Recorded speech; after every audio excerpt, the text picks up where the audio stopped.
अस्सलाम वालेकुम friends, welcome to Talent speaks.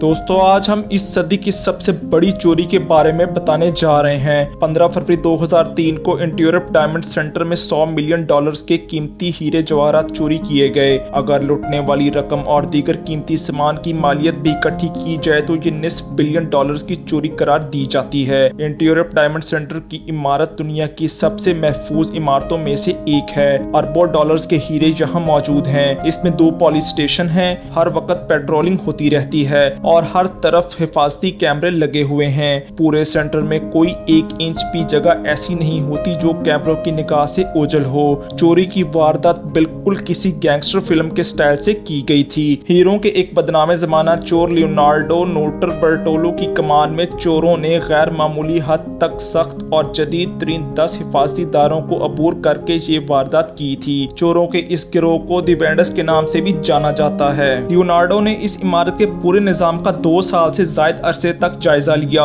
कि वारदात को कैसे कामयाबी से पाया तकमील तक पहुंचाया जा सकता है। आला टेक्नोलॉजी के हामिल लॉक्स और हीट सेंसर हत्ता के एक 18 इंच मोटे फौलादी दरवाजे को तोड़ा। इन्होंने सिक्योरिटी कैमरों की टेप्स भी तब्दील कर दी और अपनी शनाख्त का कोई निशान ना छोड़ा।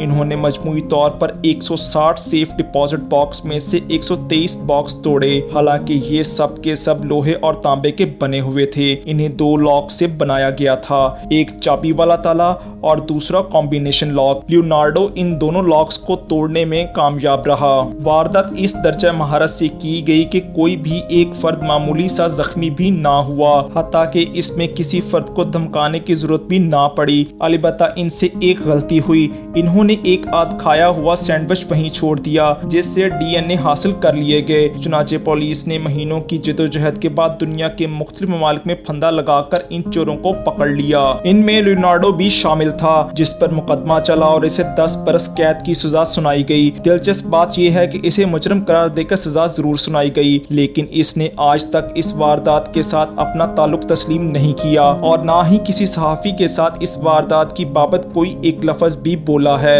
ये बात भी दिलचस्पी से भरपूर है कि दुनिया भर में छानबीन के बावजूद पुलिस इस वारदात की चोरी शुदा कीमती अशिया में से कुछ भी बरामद नहीं कर सकी। वारदात को हुए तकरीबन 17 बरस बीत चुके हैं, लेकिन पुलिस अभी तक समझने से कासिर है कि चोरों ने कैसे वारदात की। अलबत्ता कुछ दिलचस्प पहलुओं को एक साथ रखा जाए तो वारदात के बारे में कुछ न कुछ समझ आ जाती है। लियोनार्डो ने इस वारदात से 3 बरस कबल डायमंड सेंटर में एक ऑफिस $700 महाना किराए पर लिया। इसने बिल्डिंग के नीचे वाक़ महफूज तिजोरी में एक डिपॉजिट बॉक्स भी हासिल किया। इसी तरह इसने एक शनाख्ती कार्ड भी लिया जिसकी वजह से वो 24 घंटे इस बिल्डिंग में आ जा सकता था। पूरे डायमंड सेंटर में मशहूर था कि वो एक इतालवी ताजर है जो हीरों का बड़े पैमाने पर कारोबार करता है। डाका जनी की वारदात के फौरन बाद लियोनार्डो और इसके साथियों ने हिफाजती कैमरों की वो फिल्म भी चोरी कर ली जिससे इनकी शनाख्त हो सकती थी। अल्लाह ताला आपका हामी व नासिर हो। खुदा हाफिज। दोस्तों, अगर आपको ये वीडियो पसंद आई हो तो इस वीडियो को लाइक करें, शेयर करें और कमेंट सेक्शन में अपनी राय का इजहार जरूर दें। और अगर आप इस चैनल पर नए हैं तो टैलेंट स्पीक्स को सब्सक्राइब करना मत भूलें। शुक्रिया।